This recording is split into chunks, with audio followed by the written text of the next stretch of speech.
इतनी योनियाँ काटने के बाद, इतना समय निकलने के बाद अगर मनुष्य की देह मिल थोड़ा सा भगवान का भजन जागृत हुआ है, थोड़ा सा स्मरण जागृत हुआ है, तो ये प्रभु की कृपा से हुआ।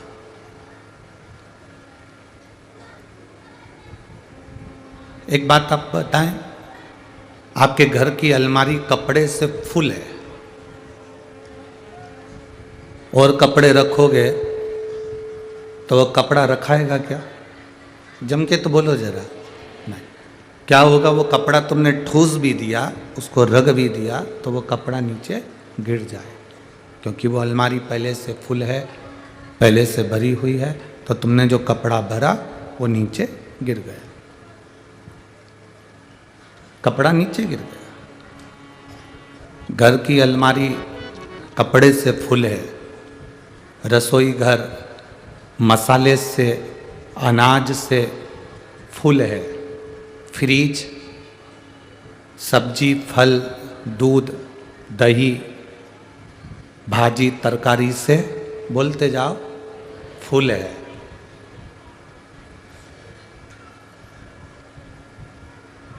फ्रिज भी फुल है, रसोई घर भी फुल है, वॉशरूम तुम्हारे डेंटिंग पेंटिंग के सामान से फुल है, चप्पल जूता रखने का स्टैंड,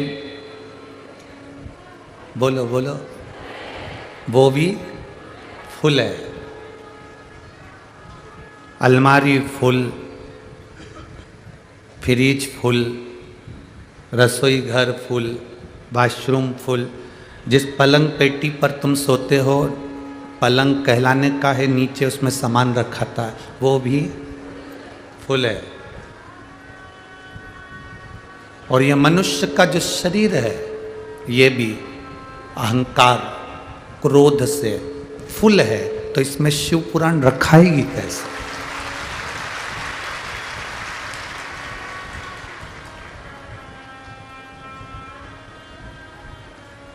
जिसकी अलमारी खाली है उसमें कपड़े जम सकते हैं, फ्रिज खाली है तो तुम फल रख सकते हो, वॉशरूम खाली है तो तुम उसमें कपड़े कहीं पर भी रख सकते हो, अपनी पसंद का साबुन भी रख सकते हो।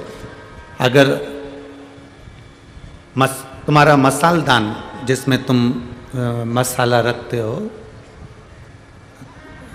मसाला रखने की उस डब्बे को क्या कहते हैं? मसालदानी है ना? अरे बोलो तो जम के, मसालदानी। जिसमें चूहा रखते हो, अरे जम के तो बोलो, चूहादानी। साबुन रखने की, बोलते जाओ, साबुनदानी। और जिसमें मच्छर रखते हो, कितना झूठ बोल रहे हो, उसमें मच्छर थोड़ी ना रहता है, इंसान रहता है। और कहते क्या है? मच्छरदानी। कहने की मच्छरदानी है, चूहेदानी में चूहा रहता है, साबुनदानी में साबुन रहता है, मसालदानी में मसाला रहता है, तो मच्छरदानी में मच्छर को रहना चाहिए, पर उसमें रहते अपन है। थोड़ी सी जगह अलमारी में रखोगे तो कपड़ा जम जाएगा, थोड़ी सी जगह बाथरूम में रखोगे तो अपनी पसंद का साबुन रखा जाएगा, थोड़ी सी जगह रसोई घर मसालदानी में रखोगे तो हींग की डब्बी भी रखा जाएगी। और इस मनुष्य के शरीर में अहंकार, क्रोध, काम, लोभ, तृष्णा, वासना इतना भरा है, इसको थोड़ा सा खाली कर दोगे, थोड़ा सा खाली कर दोगे तो शंकर जी की यह पवित्र कथा पंढरपुर की उसमें भरा जाएगी। ये निश्चित है, निश्चित।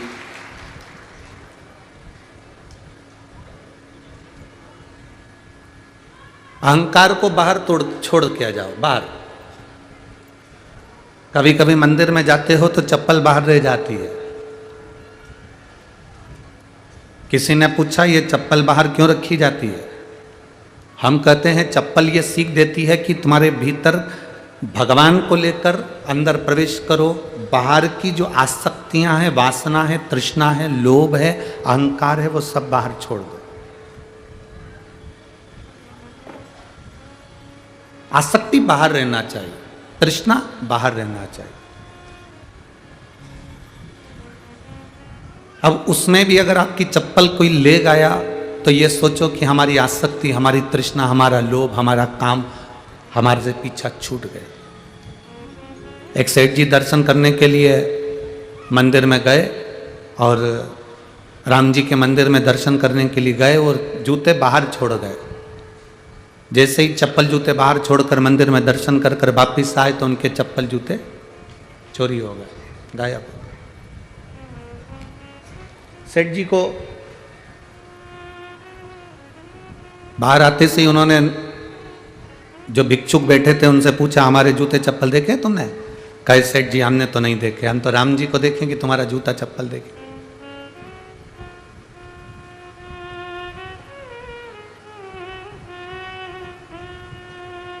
ठीक है, हम राम जी को देखें कि तुम्हारा जूता चप्पल देखें। अब उसको गुस्सा आ गया,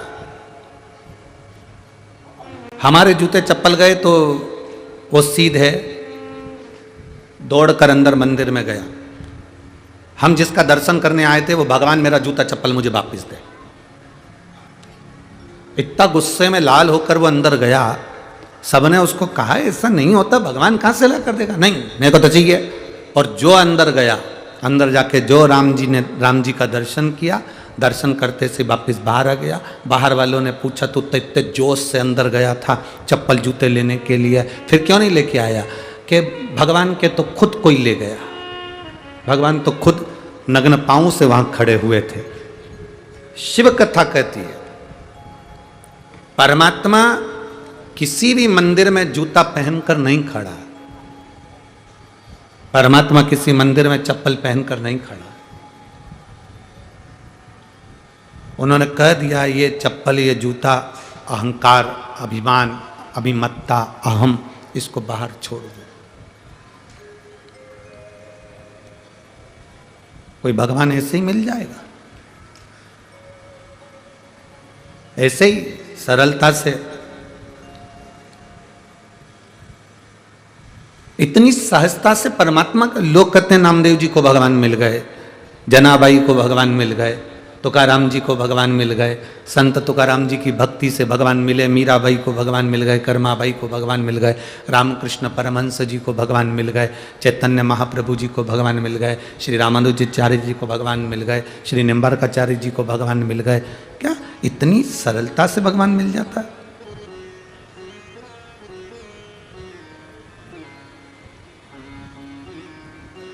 आज आप लोग एक कथा अपने घर में, श्रीमद् भागवत हो, तुम्हारे घर में अगर भागवत जी रखी हो तो वेद व्यास जी की, गीता प्रेस गोरखपुर की श्रीमद् भागवत को पढ़ना। देवऋषि नारद ध्रुव महाराज की भक्ति को देखकर ईर्ष्या कर गए। प्रहलाद जी महाराज की भक्ति को देखकर देवऋषि नारद को ईर्ष्या आ गई। देवऋषि नारद ने भगवान से कहा ये कोई बात होती है?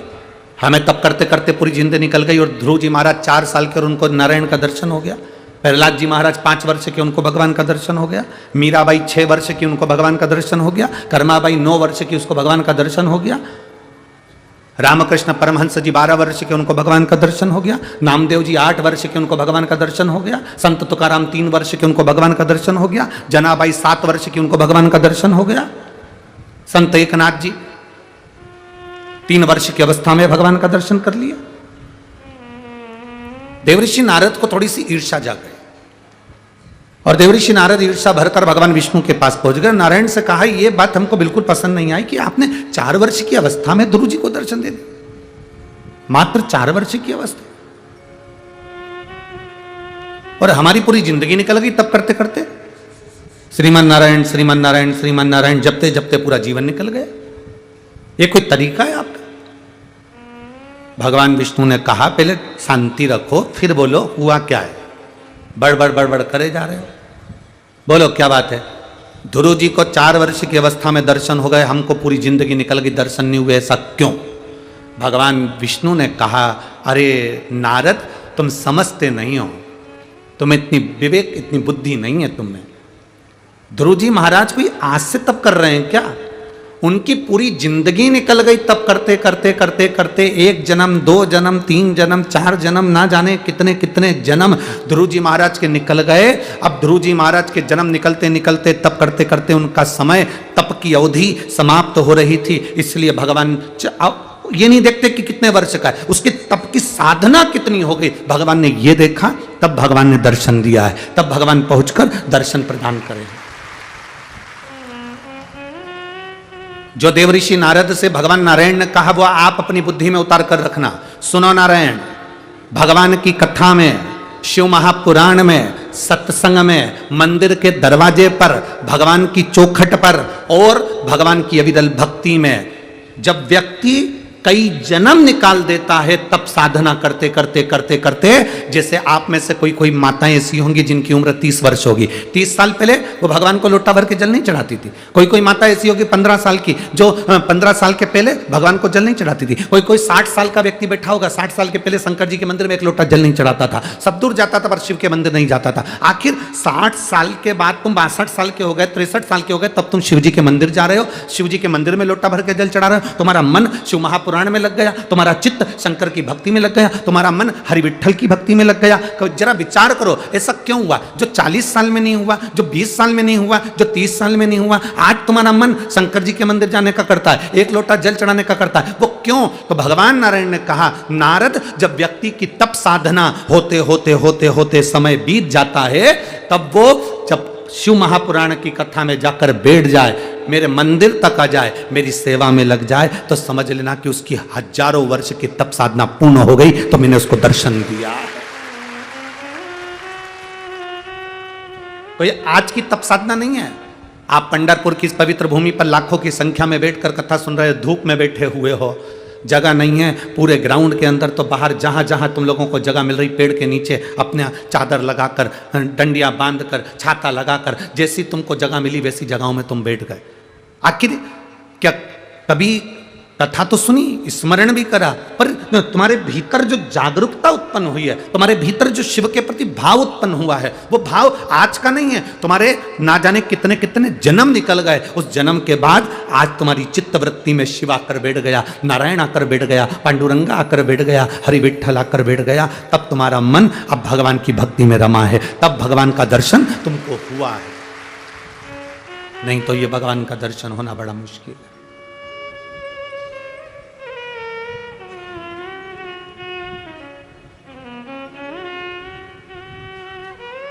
मेरे बाबा दया करना, मैं तेरे भरोसे हूँ, भोले बाबा दया करना,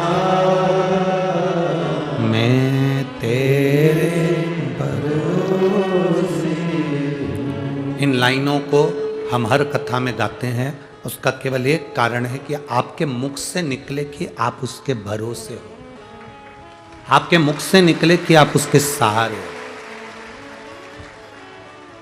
कई लोग कहते हैं गुरुजी आपको और कुछ बोलना आता है कि नहीं आता, एक ही एक लाइन गाते जाते हो।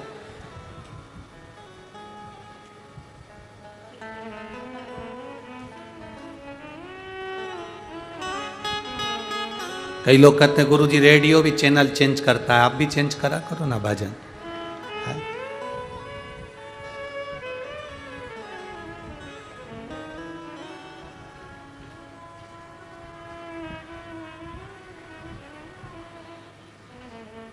तुम्हारी सास तुलसी की फेरी लगाती थी, तुम लगा रही हो कि नहीं लगा रही?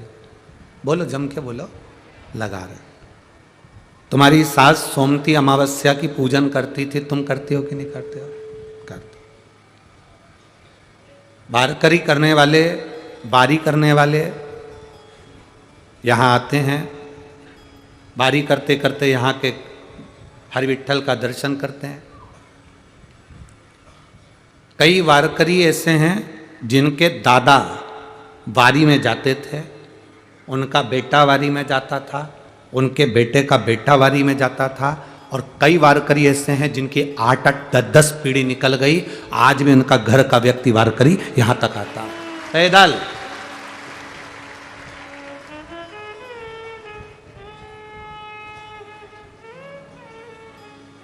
जिसके घर का एक व्यक्ति भी पंढरपुर की पवित्र भूमि पर आषाढ़ी एकादशी में पैदल आता है और कई सालों से आ रहा है, उस घर की देहली की मात्र मट्टी ही मस्तक पर लगा रहे तो हरि विठ्ठल का दर्शन हो जाता है।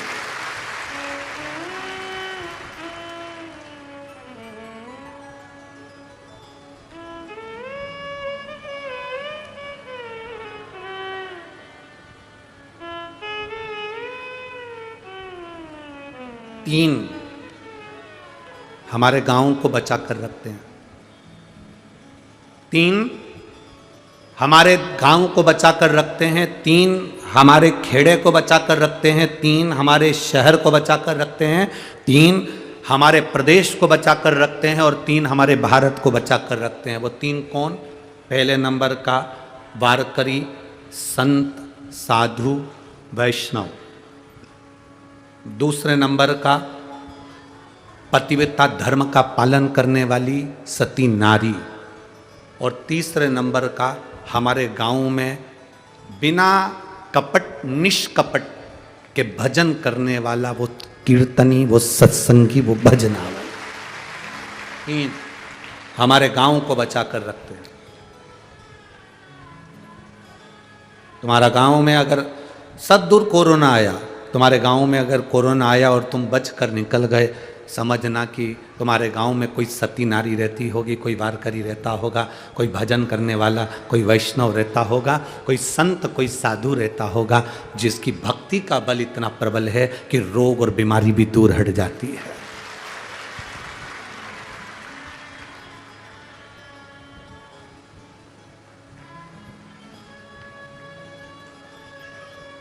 इसको चमत्कार नहीं कहते, इसको तुम्हारे भजन का बल कहते हैं।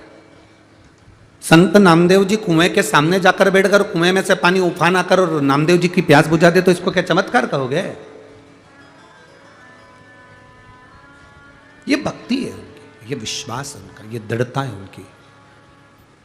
उनके भजन में वो बल है, उनकी भक्ति में वो बल है कि कुएं का पानी बाहर निकल आता है, गंगा का जल निकल कर आता है। ये भक्ति है उनकी।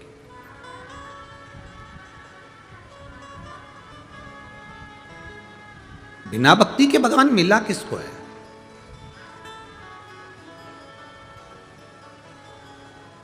किसको प्राप्त हुआ? हमें लगता है कि नामदेव जी को भगवान मिला, इतनी सरलता में नहीं मिले मेरी जीजियों पंढरपुर की और मेरे जीजाओं, इतनी सरलता में नहीं मिला है मेरा बाबा।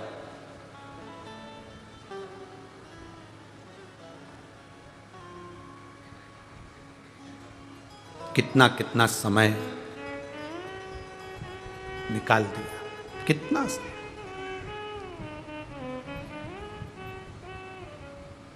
महाराज, जैसे दुनिया में एक ही चीज है जो अंधे को भी दिखाई देती है और जिसके पास ज्यादा आ जाता है तो वो आंख से अंधा हो जाता है, वो केवल एक पैसा है। पैसा, कोई अंधा है आंख का, बिल्कुल नहीं दिखता, उसको भी पैसा दे दो वो भी बता देगा 10 का नोट है कि 500 का है, वो भी बता देगा। पैसा अंधे को भी दिखाई देता है और पैसा आंख वाले के पास ज्यादा आ जाता है तो वह आंख से अंधा हो जाता है। मतलब उसको केवल अपना अपना दिखता है, बाकी का कोई नजर नहीं आता है, अंधा हो गया।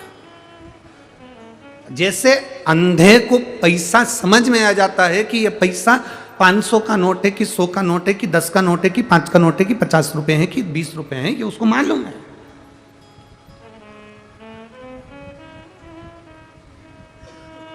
उसको पहचान है। भक्त को भगवान की पहचान होती है और भगवान को भक्त की पहचान होती है। कोई जाने ना जाने, कोई पहचाने ना पहचाने, परंतु उसके स्मरण में यह चीज रहती है कि मेरा भक्त कौन सा है। चंद्रभागा नदी का स्नान करने के लिए सब आते हैं। एकादशी के दिन, आषाढ़ी एकादशी पे या कार्तिक एकादशी पर, माघी एकादशी पर यहाँ भीड़ होती है, बहुत भीड़ होती है। सब आते हैं नहाने के लिए चंद्रभागा के तट पर। अमावस्या आ गई तो उस समय आ गए, पूर्णिमा आ गई तो उस समय आ गए। चंद्रभागा को नहाने के लिए केवल क्या पुण्य वाले लोग ही आते हैं? अरे बोलो तो जम के नहीं, चंद्रभागा को नहाने के लिए चोट्टे भी आते हैं। पुण्य वाला कपड़े रखता है, सामान रखता है, विठल पांडुरंगा, विठल पांडुरंगा कह के चंद्रभागा का जल में स्नान करता है। और चोट्टा, तुम करो हर हर गंगे, हम तुम्हें करें घर से नंगे, जा। चोट्टा भी इंतजार करता। कथा सुनने के लिए क्या केवल भक्त ही आएंगे? अरे बोलो तो कहीं के चोट्टे भी बैठे होंगे, बैठे। पर जरा विचार करना, चोट्टा इतने साल से चुरा रिया है, लाखों की चोरी कर ली तो भी चोट्टा की चोट्टा ही है। तुम्हारा कोई सामान चले भी गया तो तुम 2 साल में, 1.5 साल में वापिस मंगलसूत्र, वापिस चेन, वापिस सामान तुमने 2 साल में वापिस बना लिया। वो 1 तोला का था, तुमने 2 तोला का बनाया कि अब क्या मजबूत बनवाओगे। तुम आगे बढ़ गए, पर वो चोट्टा, बोलते जाओ, चोट्टा ही रिया, उसका प्रमोशन ही नहीं हुआ, क्योंकि अच्छी कंपनी में जॉब ही नहीं कर रहा। जिसकी जॉब अच्छी कंपनी में है वो तरक्की कर रहा है। कपड़ा चले गया, अगली बार आऊंगी ना हरि विठल के यहाँ पर चंद्रभागा नहाने के लिए, ज़्यादा लाऊंगी। अब की बार अकेली आई हूँ ना, अगली बार 2 लोगों को साथ लाऊंगी तो मैं नहाने जाऊंगी तो वो कपड़े देखेगा। मतलब 2 लोगों को लाना कोई सरल बात है? उन लोगों का खर्चा उठाना, उनको खाना खिलाना, धर्मशाला में ठहराना, मतलब मेरा हरि विठल इतना दे देगा कि मैं 3 लोगों का भजन अपने आप झेल सकती हूँ, इतना प्रदान करेगा।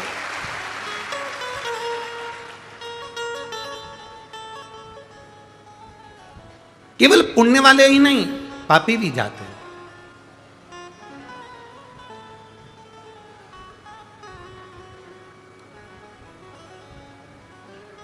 तुम अंदर आते हो और चोट्टे की निगाह तुम्हारे मोबाइल पर, पर्स पर, तुम्हारे गले पर पड़ जाती है। बोलो पड़ती कि नहीं पड़ती? पहचान जाता है असली है कि नकली है। चोट्टा कितना बड़ा परखैया होगा रे, वो पहचान जाता। इसकी जेब में पर्स कितने वाला, इसकी जेब में मोबाइल कितने वाला, इसके गले में चेन कितने की है, तो मंगलसूत्र असली है कि नकली, चोट्टा पहचान जाता है। जैसे ही तुम अंदर घुसोगे, चोर अपनी दृष्टि से पहचान जाएगा। चोर की निगाह तुम्हारी गले की चेन पर, मंगलसूत्र पर होती है। और कई कई ऐसे लुच्चे भी बैठे होंगे जो देखते रहते कितनी सुंदर आई है, कितनी सुंदर।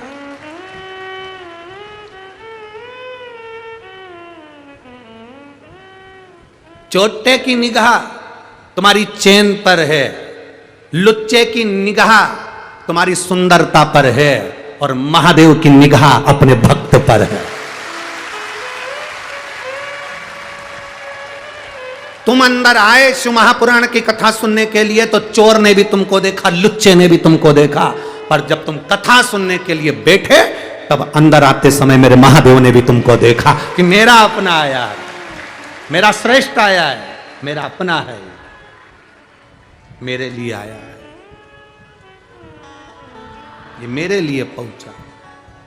और जब बस निवेदन इतना है कि आपकी भक्ति कम ना हो, इसलिए हम हर रोज़, कल परसों के दिन भी कहा था, वो तो हम यहाँ पंढरपुर की कलेक्टर महोदय को और एसपी महोदय को, यहाँ के कमिश्नर को, यहाँ के पुलिस प्रशासन को धन्यवाद देते हैं जिन्होंने पहले दिन ही चोटों को पकड़ लिया था। धन्यवाद, बहुत बहुत साधुवाद। यहाँ के प्रशासन को हम धन्यवाद देते हैं इस चीज़ को, बहुत बहुत साधुवाद। भक्ति, इसलिए आप लोगों से कहते हैं कोई कीमती सामान लेकर मत आओ, क्योंकि मेरे मालिक से बड़ा कीमती कोई नहीं है। शंकर जी से बड़ा कीमती कौन होगा? है?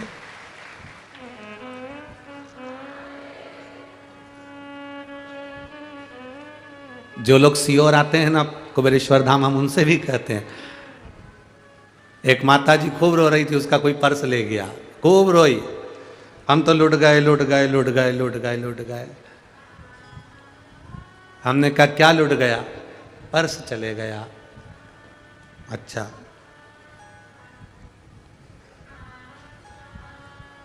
कोई बात नहीं।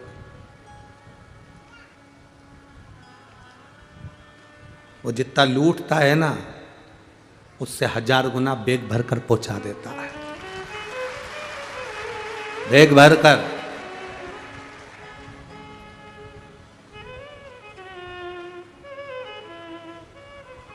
आप लोगों के स्मरण में होगा, कुबेरेश्वर धाम पर जो रुद्राक्ष उत्सव होता है, उस रुद्राक्ष उत्सव में कई लोग आते हैं, कई लोगों के पास में टिकट चला जाता है या बैग चला गया, या हम तो मना करते हैं कोई चीज़ लेकर मत आओ, कीमती सामान लेकर मत। किसी का चले गया, उसके बाद टिकट भी नहीं होता,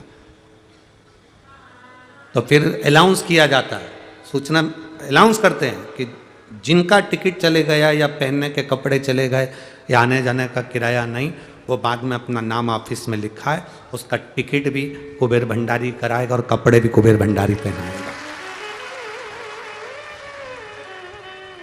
करता वो है, उसकी भक्ति, उसका विश्वास, उसकी दृढ़ता। हम जितना उसका भजन करेंगे, हाँ शक दुनिया पर करो पर परमात्मा की भक्ति पर कभी शक मत करो, कभी मत करो। और एक बात अपनी बुद्धि में उतार कर रखना, शक और शक्कर ये लिमिट में रखो। शक्कर भी चाय में लिमिट में होना चाहिए, बराबर। ज्यादा शक्कर होगी तो चाय पी सकोगे? बोलो जम के। बिल्कुल कम शक्कर होगी तो चाय अच्छी लगेगी? नहीं। शक और शक्कर की मात्रा का लेवल बराबर रखिए।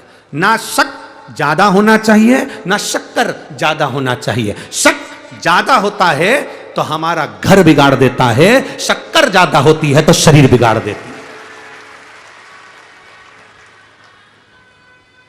जब शक ज्यादा होगा तो हमारा घर बिगाड़ देगा। किसी ने कह दिया तेरी सास ऐसी है, शक करना चालू कर दिया, जरूर मेरी सास मां गई थी ना तो वहां से कुछ करवा के लेकर आई होगी, मेरी सास अभी पंढरपुर गई थी ना वहां से कुछ लेकर आई होगी, मेरी सास वहां गई थी ना वहां से कुछ लेकर आई होगी। बस शक भराता गया। ननद ने ऐसा कर दिया। हम कई जगह चले जाते हैं, कई जगह पर जाकर कोई घूमता रहता है, उससे पूछते रहते हैं माता जी बता दो, पिताजी बता दो, हमारे यहाँ क्या हो गया? उसने कह दिया तेरे पड़ोसी ने तेरे ऊपर कुछ कर दिया, किसी ने कह दिया तेरी दुकान बांध दी, किसी ने कह दिया तेरे ऊपर विद्या कर दी, किसी ने कह दिया तेरे ऊपर काल घुमा दिया, किसी ने कह दिया तेरे ऊपर कोई ने ऐसा कर दिया, कोई ने भूत लगा दिया, प्रेत लगा दिया। ना ना ना, शिव महापुराण की कथा कहती है शंकर भगवान को एक लोटा जल चढ़ाने वाला के ऊपर ना तो कभी भूत लगता है, ना प्रेत लगता है, ना चुड़ैल लगती है। शंकर भगवान पर एक लोटा जल चढ़ाने वाला हमेशा सुखी रहता है। क्यों? क्योंकि ये भूत चुड़ैल सब शंकर जी के पास रहते हैं। जो पहले से उनके ऊपर चढ़े हो वो तुम पे क्या खाद चढ़ेंगे?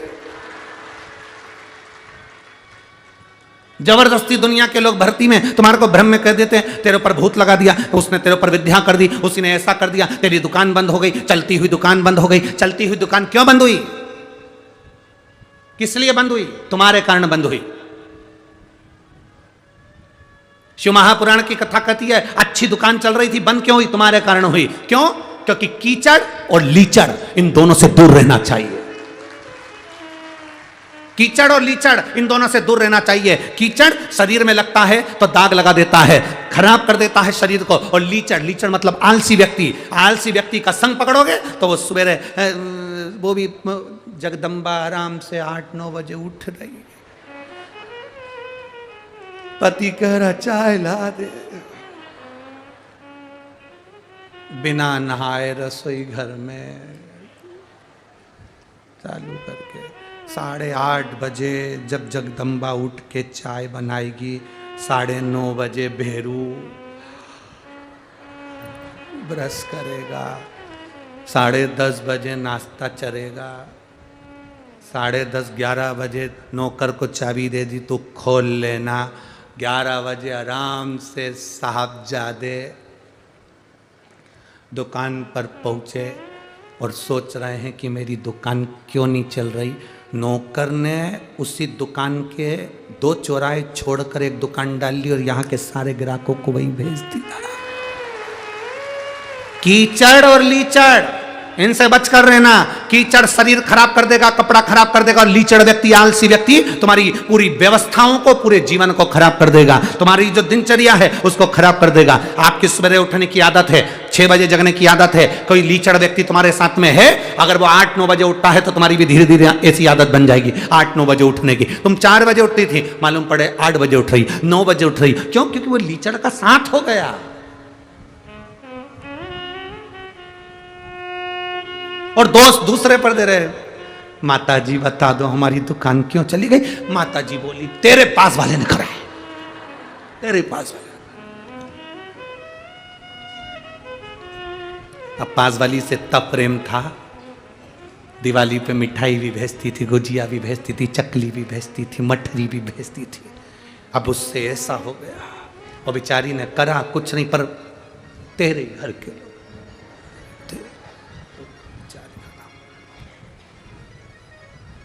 दुश्मन हो गए, दुश्मन।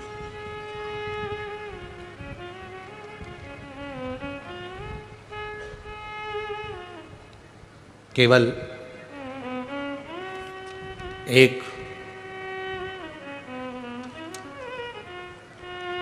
पंढरपुर की पवित्र भूमि पर एक ऐसे संत रहते थे जिनका नाम था नरहर सुनार। हम उन्हें संत भी कहें, सुनार भी कहें, स्वर्णकार भी कहें।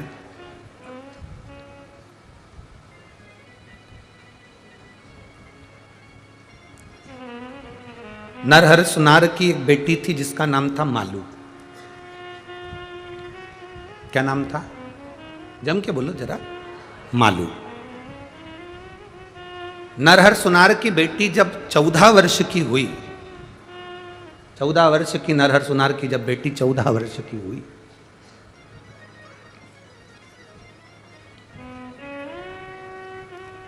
और नरहर सुनार की बेटी जब 14 वर्ष की हुई तो उसके शरीर में एक रोग सताने लगा। अब देखिएगा जरा कितना विश्वास नरहर सुनार का शंकर जी के ऊपर था, जरा वो देखिएगा। 14 वर्ष की बेटी मालू, उसके शरीर में एक रोग प्रवेश कर गया। अब नरहर सुनार का काम क्या था? उनके पिताजी, जो नरहर सुनार के जो पिताजी थे दीनानाथ सुनार, वो दीनानाथ जी भी सराफे का काम करते थे और नरहर सुनार भी सराफे का काम। बच्चे की तबीयत खराब होगी तो दादा हो चाहे पिता हो,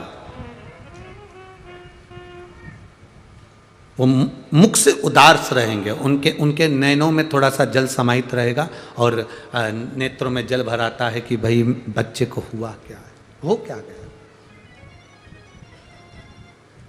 जो सोने की रकम बनवाने आता था, चांदी की रकम बनवाने आता था, हीरा पन्ना का व्यापार करने के लिए आता था, वो नरहर सुनार की बेटी मालू को देखता था तो वो कहकर जाता था, इसको किसी को दिखाते क्यों नहीं हो।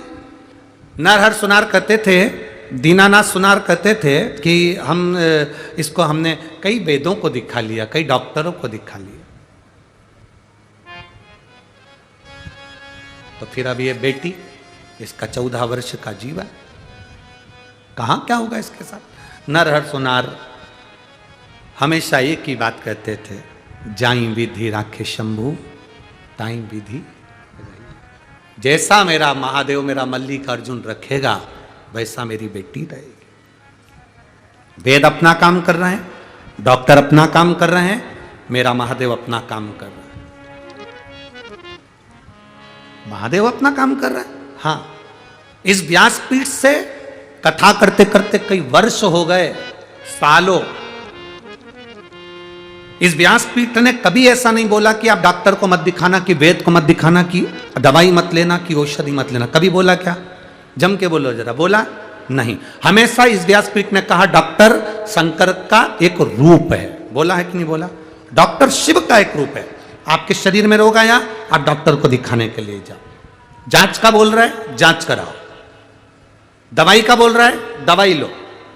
पर इस व्यासपीठ ने एक बात जरूर कही, डॉक्टर का इलाज चलते चलते शंकर भगवान पर एक लोटा जल समर्पित करते रहो, उसका विश्वास जागृत करते रहो, उस पर भरोसा करते रहो।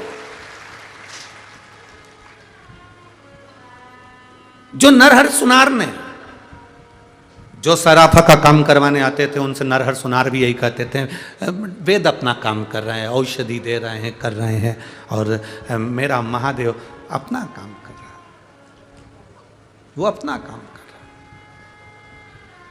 अब पहले का समय एक ऐसा समय था जिसमें ये जरा छूछा ज्यादा होता था। अब वो समय नहीं रहा, सब पढ़े लिखे हो गए। तुम यहाँ जितने बैठे हो ना, कोई अनपढ़ नहीं है, सब पढ़ा लिखा है। सबको मालूम है कि सत्संग क्या है, शिव पुराण क्या है। पूरी कथा में कहीं तुमको ऐसा नजर आता है कि हमने कहीं छू कर दिया, कि छा कर दिया, कि भेल दे दी, कि बबूती दे दी, कि हमने कुछ दे दिया? पूरी कथा में जो कुछ मिलेगा आपको, केवल एक चीज मिलेगी, बेलपत्र और एक लोटा जल, या पूजन करने का तरीका। बेलपत्र कैसे चढ़ाना है, बेलपत्र में शहद लगाना है, कि दही लगाना है, लाल चंदन लगाना है, कि पीला चंदन लगाना है, पूजन करने का तरीका। इसके सिवा कुछ भी शिव पुराण में नहीं बताया जाता। पूरी कथा सुन लो, पहले से निकाल कर अभी तक की, यूट्यूब पे सब डली हुई है, उसमें केवल मिलेगा तो पूजन करने का तरीका। ऐसे आप अगर चढ़ाओगे तो आपको ऐसा फल मिलेगा। अशोक सुंदरी वाली जगह पे चढ़ाओगे बेलपत्र, उसका ये फल मिलेगा। आपने यहां चढ़ाया, उसका ये फल मिलेगा। दुर्वा चढ़ाई, उसका ये फल मिलेगा। इस व्यासपीठ ने कभी ये नहीं कहा कि आप विद्या करो, या ये करो, या वो करो। हमने तो आज तक ये भी नहीं किया कि आंख बंद करके तुम माला पकड़ के बैठ जाओ। बोला क्योंकि हम ही नहीं बैठ पाते तो तुम्हें काय को बिठाएंगे।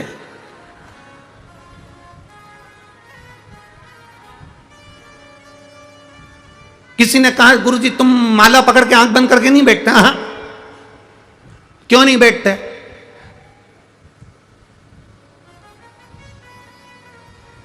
हमारे बत्तल की माला महादेव कर लेते हैं। वो आंख बंद करके बैठ गए, नेत्र बंद करके बैठ गए। अब हम उसको देख लें, उससे निगाह मिला लें, उसका दर्शन कर लें, और उससे नैन मिलाते मिलाते, उससे आंख मिलाते मिलाते, बैठे बैठे उसको देखते रहें। कब आंख खोलेगा? जब खोलेगा, एक क्षण के लिए आंख मिल जाएगी और हमारा कल्याण हो जाएगा।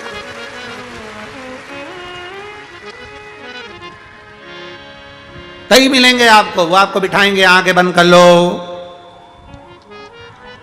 कुछ दिखा, ध्यान करो। हम कभी नहीं बोलते कि हम तो एक ही बात कहते हैं, घर में खूब काम करो, खूब। कल जनाबाई की कथा सुनी थी आपने? अरे बोलो तो जम के। कल जनाबाई की कथा सुनी थी आपने, तो आपको मालूम होगा जनाबाई कम माला पकड़ के बैठी। पूरा जनाबाई का चरित्र उठाकर देखना कि एक बार जनाबाई कहीं माला उठाकर बैठी हो, आंख बंद करके बैठी हो। काम करती रहती थी और हरि विठ्ठल बसती रहती थी। काम करते रहो, नाम जपते रहो, पार कर देगा मेरा महादेव, ये निश्चित है। माला पकड़ कर नहीं बैठी।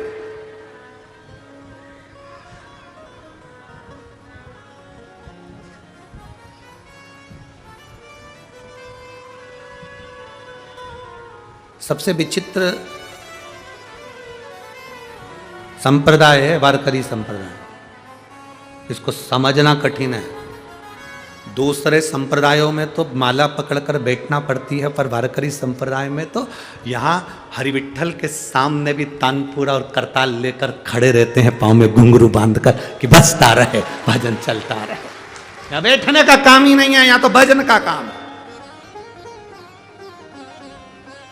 आज भी हरि विठ्ठल के मंदिर में लोग फुगड़ी खेलते हैं। अब मैं लोगों से कहूं माला पकड़ के बैठ जा, तो कोई नहीं बैठेगा। खेल फुगड़ी, खेल फुगड़ी।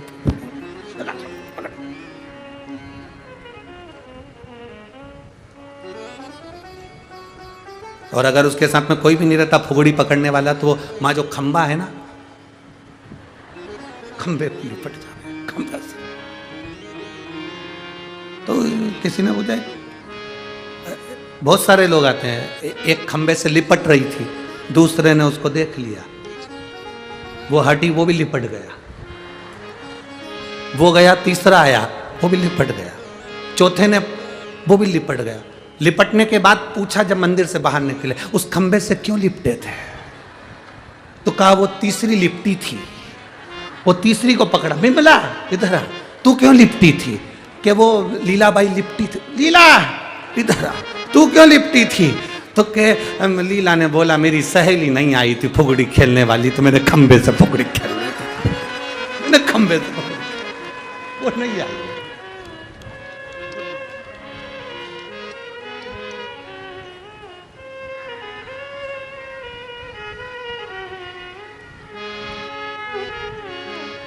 अरे भजन चित्त, मालू की तबीयत बेकार, कोई कहता है इसको कहीं लेकर जाओ, कोई कहता है कहीं लेकर जाओ, नर हर सुनार कहीं नहीं लेकर गए। उसको कहना वेद अपना काम कर रहा है, डॉक्टर अपना काम करे और मेरा महादेव अपना काम करे। एक पत्र है देखिए,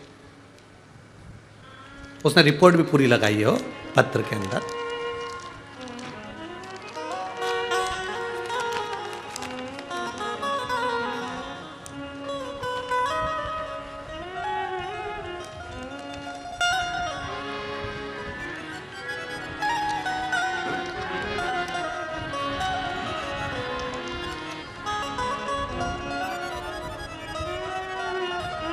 सारिका सुरेश पाटिल, मेरा गांव बरानापुर, तहसील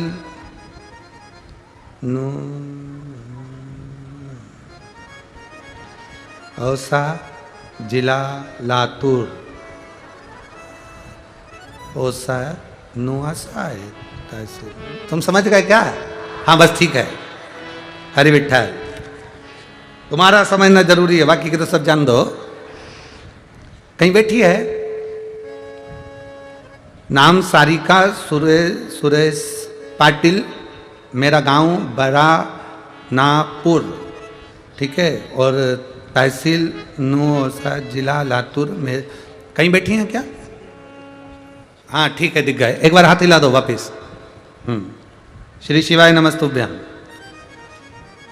गुरुदेव, मेरे पेट में दर्द था, दवा खाना गई, डॉक्टर ने बोला सीटी स्कैन कराना पड़ेगा। मैं सीटी स्कैन रिपोर्ट में आया कि मेरे पानी पेट में भर गया है और वहां पर एक गठान बहुत बड़ी हो गई है, और वो गठान और पानी की जांच करी गई तो उसमें कैंसर निकला। अब 1 लीटर पानी उसमें से निकाल लिया गया। डॉक्टर ने केवल 4th स्टेज बता दिया गया और 3 महीने की गारंटी भी नहीं दी कि 3 महीने जी सकूंगी। डॉक्टर से कहा इसका कोई ऑपरेशन हो सकता है? तो कहा पानी इतना भर रहा है और इतना ज्यादा फैल चुका है कि इसमें ऑपरेशन भी नहीं हो सकता। तब हम बंबई के टाटा, पहले हम ऑपरेशन के लिए हम बंबई के टाटा और सोलापुर के 4 दवाखाने भी गए। डॉक्टर ने इसका ऑपरेशन करने से मना कर दिया और कहा कि इनकी बस सेवा करो, इसमें अब कुछ है नहीं। परंतु हमने भी किसी के कहने पर शिव जी का भरोसा करा और बाबा को 1 लोटा जल चढ़ाना प्रारंभ करा और एक बेलपत्र चढ़ाकर उसको खाना प्रारंभ करा। डॉक्टर ने 3 महीने का समय दिया था और 3 महीने बाद ये शरीर जाना था। सबने आस छोड़ दी थी। बाबा भोलेनाथ के सहारे थे गुरुदेव। आप कहते हो ना कि उसके सहारे रहना। डॉक्टर ने तो बोल दिया था कि इनको घर ले जाओ, इसका कोई ऑपरेशन नहीं हो सकता। हम रोज शिव जी पे जल चढ़ाते, उसको पीते, बेलपत्र चबा चबा कर खाते और कुंदकेश्वर महादेव का नाम लेते। आज मैं बाबा को धन्यवाद करने के लिए आई हूँ। जब हमारे 2 महीने निकल गए, हम फिर वापिस जांच कराने के लिए गए तो बाबा की कृपा से जांच नॉर्मल आई और मेरी रिपोर्ट भी अच्छी आई। आज मैं बाबा की कृपा से यहाँ खड़ी हूँ और बाबा की कृपा से यहाँ पहुँची हूँ। मैं बाबा को धन्यवाद देती हूँ। मेरे दोनों फोटो लगा रही हूँ जब मेरे को शरीर में ज़्यादा कष्ट हो गया था उस समय का, और एक अब मैं ठीक हो गई हूँ उस समय का। दोनों फोटो है। और जहाँ आप खड़े हैं एक बार वहीं पर हाथ हिला दें। श्री शिवाय नमस्तुभ्यम। जांचें भी पूरी लगाई गई है। शिव तत्व, आपका भरोसा, आपका विश्वास, आपकी दृढ़ता, सारी समस्या का हल एक लोटा जल। शिव तत्व को प्राप्त करें, भजन में चित्त को लगाइए। और शंभो शरणे पड़ी मांगू घड़ी, दुख काटो दया करीन दर्शन। वेद अपना काम करे, डॉक्टर अपना काम करे, तुम अपना काम करो। तुम्हारा काम क्या है? एक लोटा जल लेकर भगवान शिव के मंदिर जाना। कल शाम को कोई मिलने के लिए आए थे तो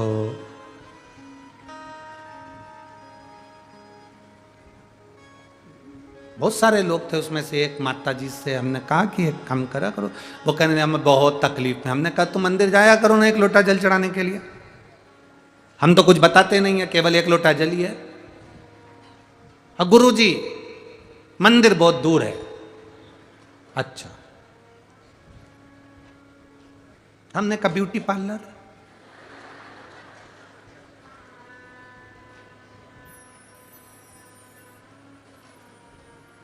उसने तुरंत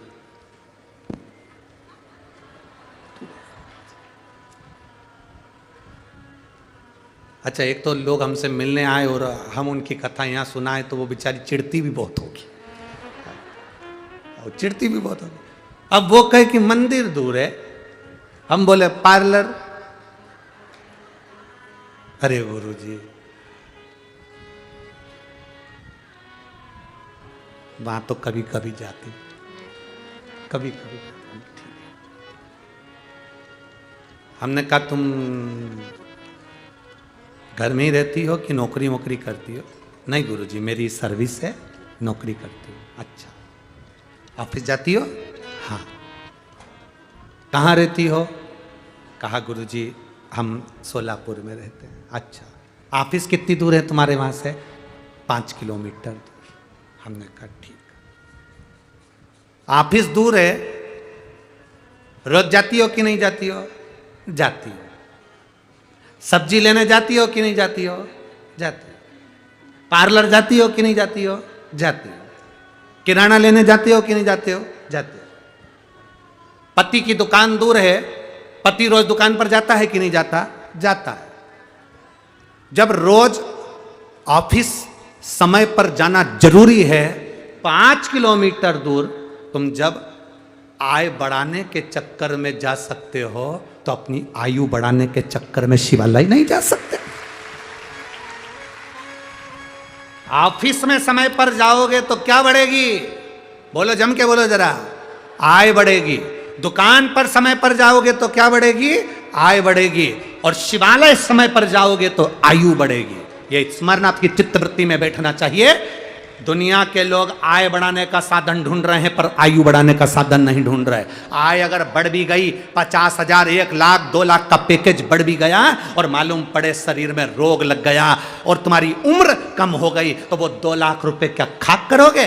क्या करोगे इस 2 लाख रुपए का? आय बढ़ाने के साथ में अपनी आयु बढ़ाने का साधन जो ढूंढिए, क्योंकि आय अगर बढ़ेगी तो उसका भोग कैसे करोगे? कमा कमा कर औलाद के लिए छोड़ कर जाओगे तो अपन कब एंजॉय करेंगे? इसलिए आय के साथ में आयु बढ़े वो काम करिए। आय बढ़ाने के लिए 9 बजे ऑफिस पहुंचना पड़ता है, आय बढ़ाने के लिए 10 बजे दुकान पर पहुंचना पड़ता है, आय बढ़ाने के लिए हमें काम धंधा करना पड़ता है। तो आयु बढ़ाने के लिए 1 लोटा जल लेकर महादेव के पास पहुंचना पड़ेगा। अकाल मृत्यु वो मरे जो काम करे चंडाल का, काल उसका क्या बिगाड़े जो भक्त हो महा काल का। जो शिव की आराधना करता है उसकी आयु बढ़ती है, शंकर की आराधना करने वाले।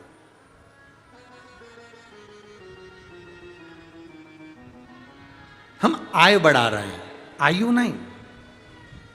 कैसे बढ़ाई जाए आय, पैसा कैसे आए उसके तरीके ढूंढ रहे हैं, पर यह नहीं सोच रहे कि हमारी उम्र घटती जा रही है, बीमारी लग रही है शरीर में, इसको कैसे ठीक करा जाए। तो क्या करा जाए? सारी समस्या का हल बोल बम का नारा है।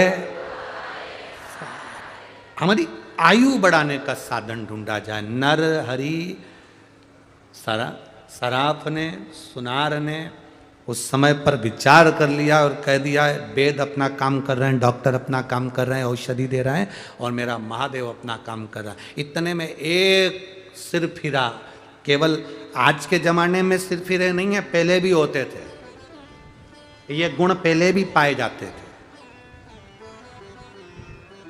एक सिर फिरा पंढरपुर की धरा पर, यहीं पर एक सिर फिरा आया, और सिर फिरा आकर वो नरहरि सुनार की दुकान पर पहुंचा, और पहुंचते से ही बोला, तुम्हारे पिताजी शंकर जी को लोटा भर जल चढ़ाते, मल्लिकार्जुन का पूजन करते, नरहरि तू भगवान का पूजन करता, तेरे घर के लोग शंकर जी का पूजन करते, नरहरि तेरी धर्म पत्नी गंगा स्वयं शंकर की आराधना करती, तेरा बेटा नारायण वो भी शंकर की आराधना करते, नरहरि तेरा भाई वो भी शिव की आराधना करता, और तेरा पूरा खानदान शंकर की आराधना करता, उसके बाद भी बेटी दुख भोग रही है।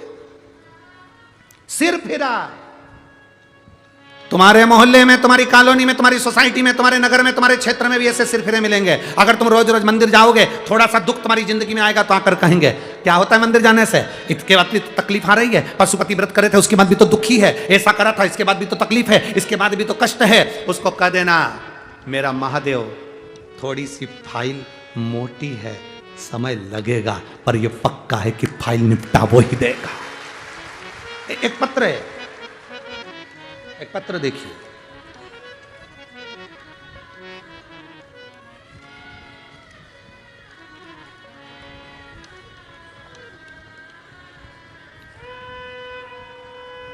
मेरा नाम मंगल जगन खाड़े, मैं छत्रपति संभाजी नगर सिडको N6 की रहने वाली हूँ। मेरा मोबाइल नंबर ये है। कहीं बैठी हैं आप ही हैं? श्री शिवाय नमस्तुभ्यम। तबीयत ठीक है? आप स्वास्थ्य ठीक है? श्री शिवाय नमस्तुभ्यम। मेरा नाम मंगल जगन खाड़े, मैं छत्रपति संभाजी नगर सिडको N6 की रहने वाली हूँ। मेरा मोबाइल नंबर ये है। पत्र आप सब लोग टीवी पर पढ़ सकते हैं, एलईडीओं पर पढ़ सकते हैं। और ध्यान रखें, एक लोटे जल का मैं वर्णन करना चाहती हूँ और सीहोर के रुद्राक्ष का मैं वर्णन करना चाहती हूँ। मैं रोज मंदिर जाती हूँ। एक दिन मुझे मंदिर में गौरी की दादी, हमारे क्षेत्र में, हमारे मोहल्ले में एक माता रहती हैं, उनकी दादी थी, उनको 3 बरस की पोती गौरी अमोल, ये लाले, इस बच्ची को ब्लड कैंसर हो गया। उसका इलाज MGM MCR संभाजी नगर में हो रहा था। मैंने उसको सीहोर के रुद्राक्ष के बारे में बताया और शिवजी पे 1 लोटे जल को चढ़ाने का वर्णन करा। रुद्राक्ष का जल, बेलपत्र उसके घर के लोग नहीं जा सकते तो मैं जाकर देती, और गौरी भी रोज मंदिर में आती, पर उसको 1 जून को फिर से हॉस्पिटल ले जाना पड़ा, भर्ती किया। मैंने मंदिर जाकर अभिषेक कर कर बाबा का जल ले जाकर उस गौरी को देना चालू करा। गुरुदेव, उसके शरीर में ब्लड कैंसर था। डॉक्टर के हिसाब से ये बच्ची का शरीर बहुत साधारण था। हमने, डॉक्टर अपना इलाज कर रहे थे, 15 दिन हमने बच्ची को रुद्राक्ष का जल और बेलपत्री का जल और शिवजी पे चढ़ा हुआ जल देना प्रारंभ करा। तब उसके घर के लोगों ने बताया कि अब बच्ची को कैंसर में आराम है। भोले बाबा का हम क्या गुणगान करें गुरुदेव, हम बाबा को क्या वर्णन करें, बाबा बाबा है। एक लोटे जल का क्या महत्व बताऊं। मैंने गौरी को जल और बेलपत्र देते देते देते देते थोड़ा समय निकल गया और बाबा की कृपा से उसकी दूसरी जांच फिर प्रारंभ हुई। जब उसकी दूसरी जांच प्रारंभ हुई, बाबा की कृपा का क्या वर्णन करें, उसका ब्लड कैंसर समाप्ति पर आ गया। ये बाबा की कृपा है, ये उसकी उदारता है। अब ठीक है वो। हर हर महादेव। श्री शिवाय नमस्तुभ्यम। एक बार हाथ हिला दो वापिस। श्री शिवाय नमस्तुभ्यम। बैठिए। मेरा नाम मंगल जगन खाड़े, मैं छत्रपति संभाजी नगर सिडको N6 की रहने वाली हूं। मेरा मोबाइल नंबर ये है। शिव तत्व इसी को कहते हैं। एक भरोसा, एक विश्वास, एक दृढ़ता शिव पर कराओ, शंकर पर कराओ। खाली ना जाता कोई दर से तुम्हारे, खाली ना जाता कोई दर से तुम्हारे, मैं भी खड़ी हूँ नन्ही बाहें पसारे, अपने हृदय से लगा लो गिरा जा रहा हूँ, उठा लो भोले अपने दर से, अब तो न टालो, गिरी जा रही हूँ, उठा लो।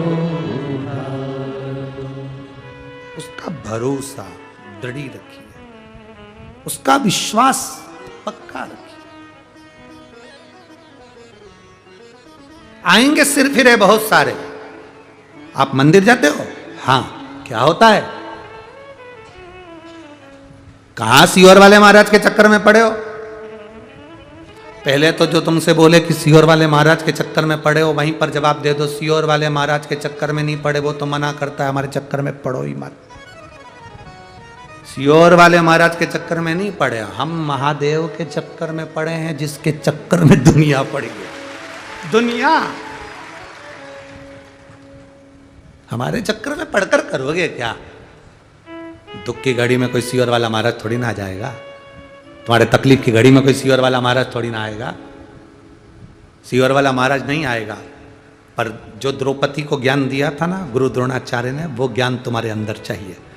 चीर खींच रहा है, द्रौपदी रो रही है, रोते रोते गुरु वो द्रौपदी धृतराष्ट्र से कहती है मैं तुम्हारी बहू हूं, आंख पर पट्टी है मेरे। गांधारी से कहती मैं तुम्हारी बहू हूं, आंख पर पट्टी है मेरे।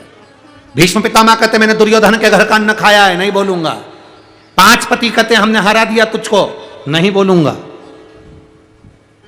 रोती रोती द्रौपदी गुरु द्रोणाचार्य के सामने पहुंच गई। गुरुदेव कोई नहीं बचा रहा, आप तो बचा लो, मैंने आपसे गुरु मंत्र लिया है। गुरु द्रोणाचार्य ने हंसकर कहा द्रौपदी से, द्रौपदी तूने मुझसे मंत्र लिया है, मैं तेरा साथ नहीं दूंगा। गुरु किसी का साथ नहीं देता। सुन द्रौपदी, मैं तेरा साथ इस सभा में नहीं दूंगा, पर याद रखना मैंने तुझे जो मंत्र दिया था वो मंत्र जब वो साथ देगा तेरा। हमें लगता है गुरुजी हमारा साथ देंगे, गुरुजी नहीं देंगे। गुरु ने जो मंत्र दिया, जो शिव महापुराण की कथा तुमने सुनी, श्री शिवाय नमस्तुभ्यम, जो मंत्र तुम गुरु मंत्र के रूप में ले लेते हो, जो मंत्र साधना के रूप में ले लेते हो, जो भगवान का एक लोटा जल तुम साधना के रूप में ले लेते हो, गुरु तुम्हारे सामने नहीं होगा। तुम्हारे प्राण छूटेंगे जब गुरु ना जाने कहां हो, तुम्हारे प्राण जाए जब तुम कहां हो, तुम्हारा एक्सीडेंट हो तब गुरु ना जाने कहां हो, तुम्हारे यहाँ विवाह हो तब गुरु ना जाने कहां हो।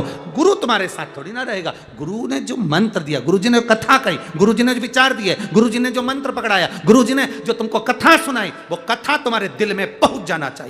और अंत समय में तुम गुरु को भले याद मत करो, पर उस परमात्मा को याद करो, वो तुम्हारे सामने होगा।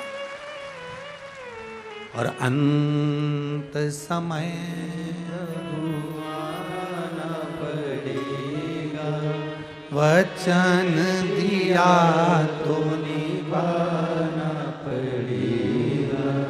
आए ना आए प्रभु कुटुंब कबीरा, अंत समय प्रभु आना पड़ेगा।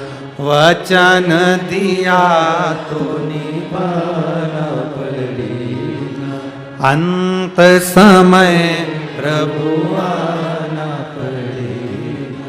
वचन दिया तो निभाना पड़ेगा। सिर फिरे आएंगे, कहेंगे तुमसे, जैसे नरहर सुनार के घर पर पहुंच गए। तुम इतना शिव जी की भजन करते, तुम्हारे पिता दीनानाथ शिव जी का भजन करते हैं, तुम्हारी धर्मपत्नी गंगा शिव जी का भजन करती है, तुम्हारा बेटा नारायण शिव जी का भजन करता है, उसके बाद भी दुख तुम्हारे यहाँ। तुमसे कहने वाले आएंगे, इतनी कथा सुनते हो, इतना शिव जी को जल चढ़ाते हो, सियोर वाला महाराज का कहना मानते हो, उसके बाद भी दुख है। उसको कह देना सियोर वाला कहता है उसके चक्कर में नहीं, महादेव के चक्कर में। थोड़ा फाइल मोटी है, समय लगेगा, थोड़ा सा दुख ज्यादा है, पूर्व का कर्म का भोग भोगना पड़ेगा, उसको धीरे धीरे काटूंगी। और जब मेरा बाबा मेरा हाथ जल चढ़ाते चढ़ाते मेरा हाथ पकड़ लेगा, फिर मुझे गिरने नहीं देगा, पार कर देगा, फिर पार कर देगा, फिर नहीं गिरने।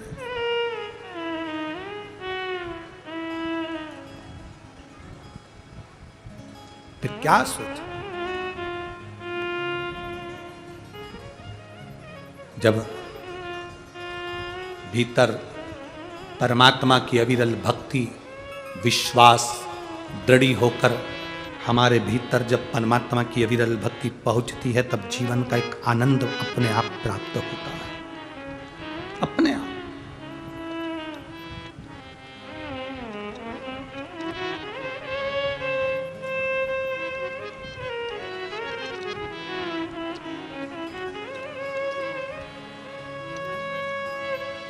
महाराज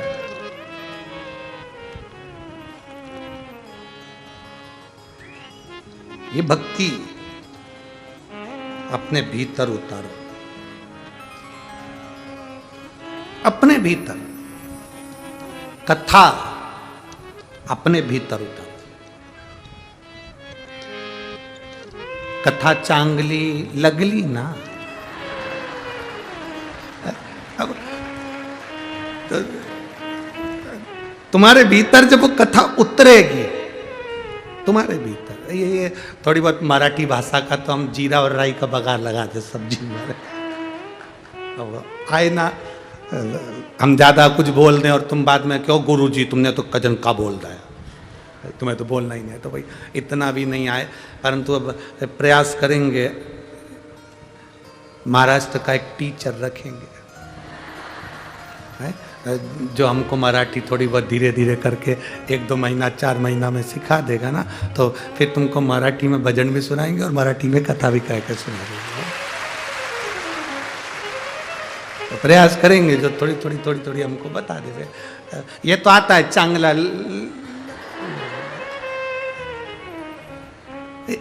तुमच्या पंढरपूर जास्ती गर्दी आहे।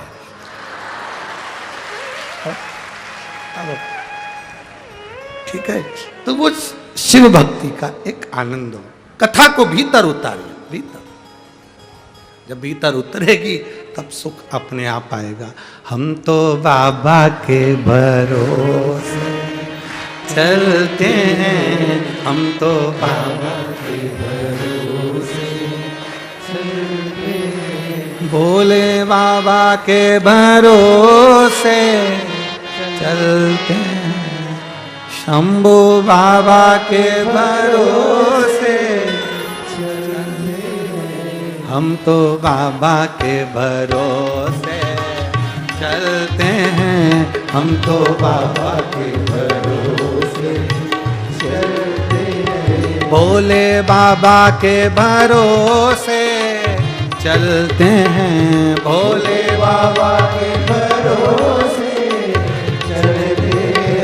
डमरू वाले के भरोसे चलते हैं, डमरू वाले के भरोसे चलते हैं, हम तो बाबा के भरोसे चलते हैं, बाबा के भरोसे चलते हैं, पांडुरंगा के भरोसे चलते हैं, पांडुरंगा के भरोसे चलते हैं, पांडुरंगा के भरोसे चलते हैं, पांडुरंगा के भरोसे चलते हैं। हम तो बाबा के भरोसे चलते हैं, हम तो बाबा के भरोसे चलते हैं।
बाबा के भरोसे चलते हैं, भोले बाबा के भरोसे चलते हैं, मेरे बाबा के भरोसे चलते हैं, भोले बाबा के भरोसे चलते हैं। हम तो बाबा के भरोसे चलते हैं, हम तो बाबा के भरोसे चलते हैं।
भोले हमारे दिल की जाने, भोले हमारे दिल की जाने, भोले हमारे दिल की जाने। नाम से संकट टलते हैं, इनके नाम से संकट कटते हैं। ये दुनिया वाले जलते हैं, ये दुनिया वाले जलते हैं। हम तो बाबा के भरोसे चलते हैं, हम तो बाबा के भरोसे चलते हैं। भोले बाबा के भरोसे चलते हैं, भोले बाबा के भरोसे चलते हैं। शंभू बाबा के भरोसे चलते हैं, शंभू बाबा के भरोसे चलते हैं। हम तो बाबा के भरोसे चलते हैं, हम तो बाबा के भरोसे चलते हैं। ये दुनिया वाले जलते हैं, ये दुनिया वाले जलते हैं। ये दुनिया वाले जलते हैं, ये दुनिया वाले जलते हैं। हम तो बाबा के भरोसे चलते हैं, हम तो बाबा के भरोसे चलते हैं। भोले बाबा के भरोसे चलते हैं, भोले बाबा के भरोसे चलते हैं।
दास नाम देव भजन सुनाए, दास नाम देव भजन सुनाए, दास नाम देव भजन सुनाए, दास नाम देव भजन सुनाए।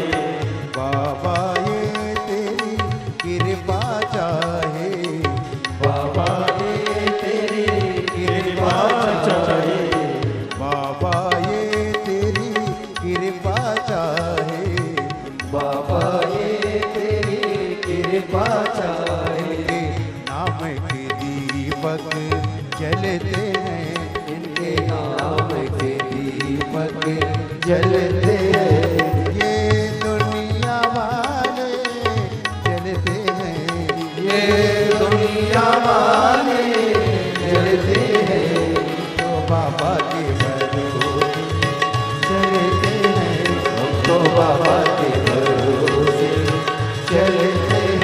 भोले बाबा के भरोसे चलते हैं, भोले बाबा के भरोसे चलते हैं, हरि विठ्ठल के भरोसे चलते हैं, हरि विठ्ठल के भरोसे चलते हैं। हम तो बाबा के भरोसे चलते हैं, हम तो बाबा के भरोसे चलते हैं।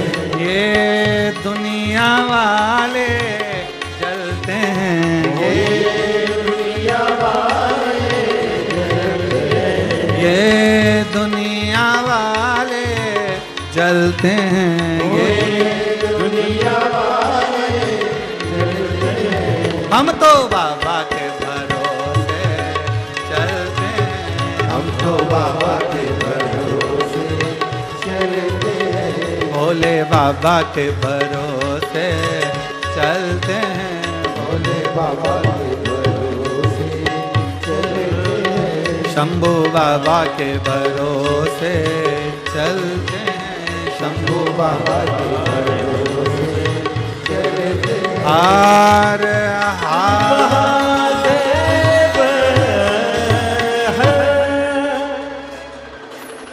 सब अपनी जगह पर बैठकर भगवान शिव जी से अपने मन की बात बड़े भावों के साथ दिल से बाबा देवाधिदेव महादेव से अपने हृदय की बात भाव के साथ सब कहें। जहाँ जगह मिले भाई नमस्तुभ्यम। पूज्य गुरुदेव का आगमन हो चुका है, गुरुदेव व्यासपीठ पर मंचासीन हो चुके हैं। आप सभी शिव भक्तों की तरफ से व्यासपीठ को नमन करते हुए हम सभी के प्रिय लाडले ठाकुर कल्लू जी महाराज के चरणों में नमन करते हुए, परम श्रद्धेय विश्वविख्यात पूज्य गुरुदेव के चरणों में नमन करते हुए और आप सभी शिव भक्तों के चरणों में नमन करते हुए आइए आज कथा का पंचम दिवस में हम सभी प्रवेश करेंगे। उससे पहले कुछ पावन पुण्य दानदाताओं के नाम। संतोष लक्ष्मण जी महाराष्ट्र से 2000 रुपये की सुंदर सोई राशि प्राप्त हुई। गुप्तदान में 501 रुपये की सुंदर सोई राशि प्राप्त हुई। गुप्तदान साजापुर से 21,000 रुपये की सुंदर सोई राशि प्राप्त हुई। आजीवन में सदस्यता ग्रहण करिए आपने।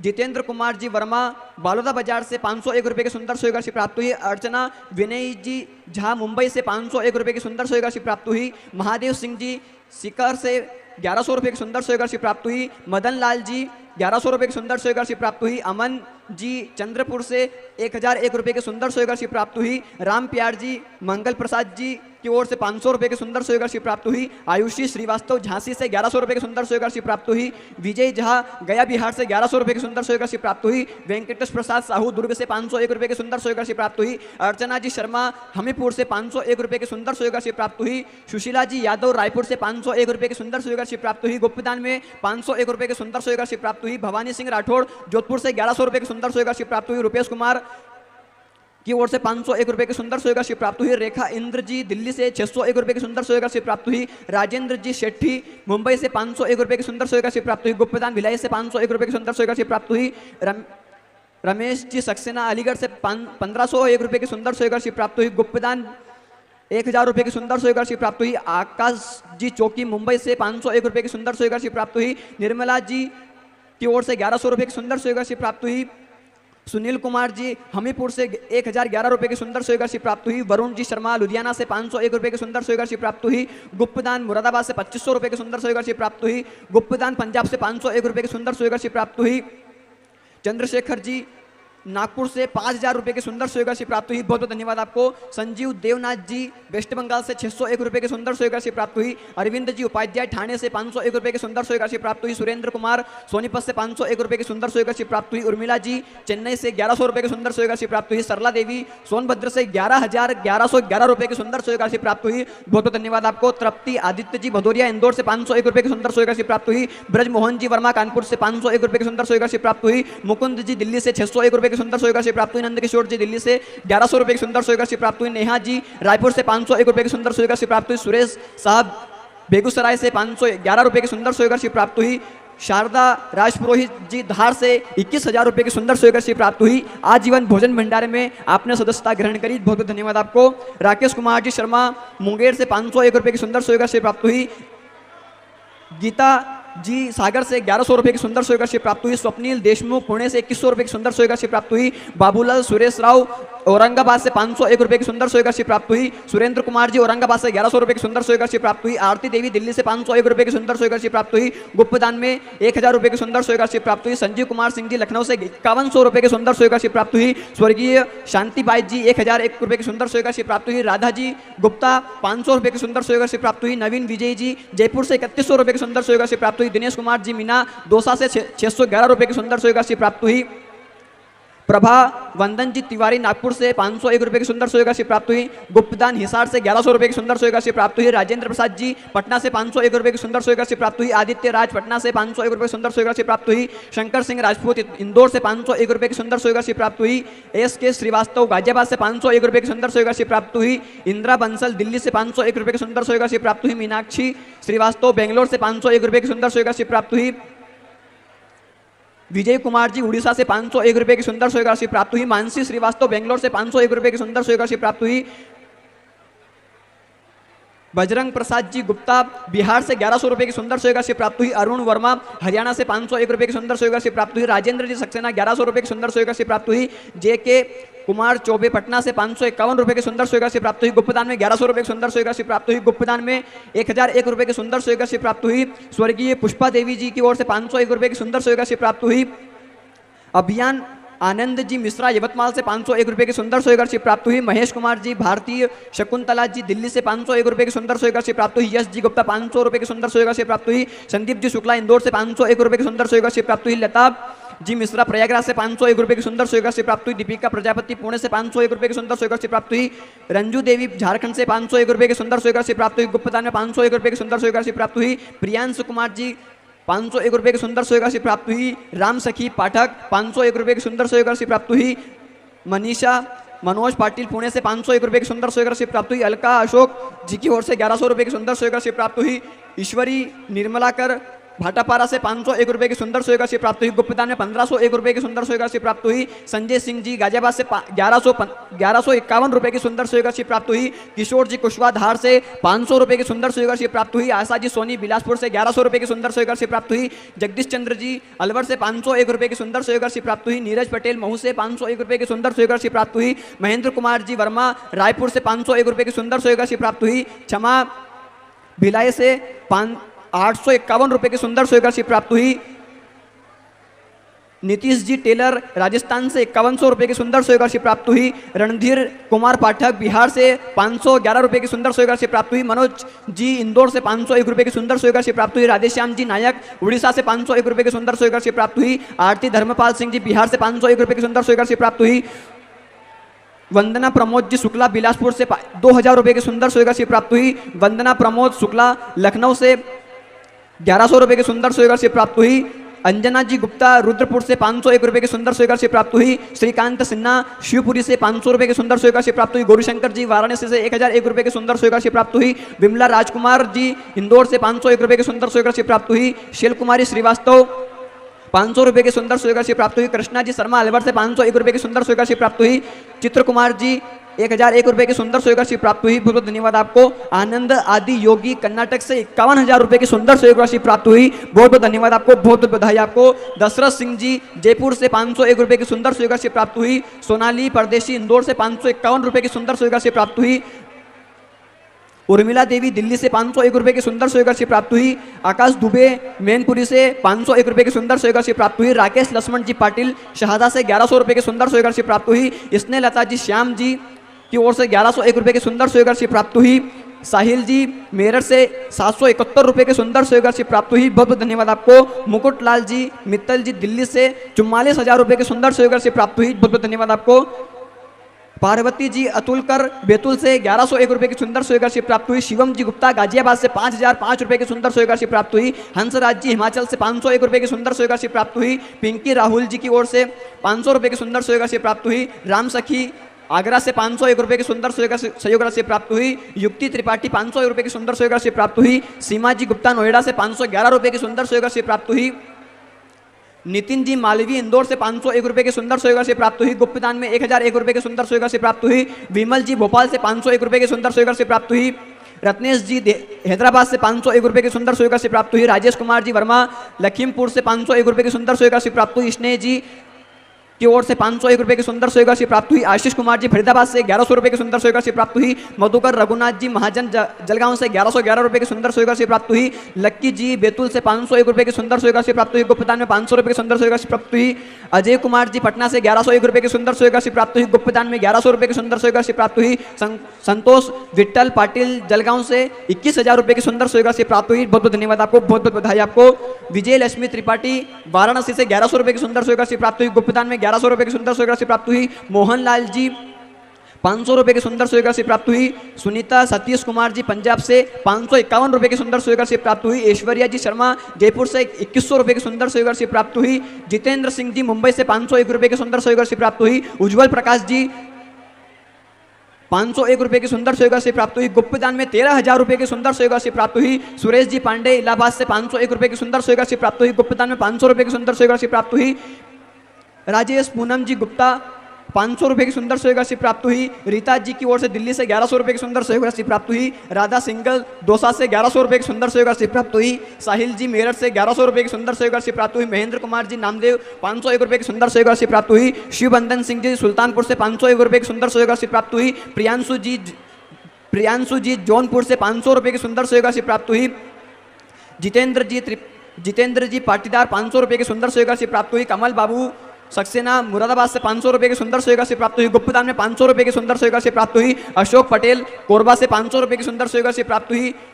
रमेश चंद्र जी पांडे हल्द्वानी से 501 रुपये की सुंदर स्वीकृति राशि प्राप्त हुई। अर्जुन नारायण जी प्रयागराज से 501 रुपये की सुंदर स्वीकृति राशि प्राप्त हुई। गुलाब सिंह जी दिल्ली से 501 रुपये की सुंदर स्वीकृति राशि प्राप्त हुई। विवेक जी शर्मा दिल्ली से 501 रुपये की सुंदर स्वीकृति राशि प्राप्त हुई। चंद्रमणि देवी मुरादाबाद से मुजफ्फरनगर से 5,001 रुपये की सुंदर स्वीकृति राशि प्राप्त हुई। बहुत बहुत धन्यवाद आपको। विष्णु जी पुणे से 501 रुपये की सुंदर स्वीकृति राशि प्राप्त हुई। हरिनारायण जी मालवी नागपुर से 1,001 रुपये की सुंदर स्वीकृति राशि प्राप्त हुई। कृष्णा कंवर नागदा से 1100 रुपये की सुंदर स्वीकृति राशि प्राप्त हुई। उर्मिला सिंह जी झारखंड से 500 रुपये की सुंदर स्वीकृति राशि प्राप्त हुई। लड्डू भाई की ओर से 501 रुपये की सुंदर स्वीकृति राशि प्राप्त हुई। गुप्तदान में 500 रुपये की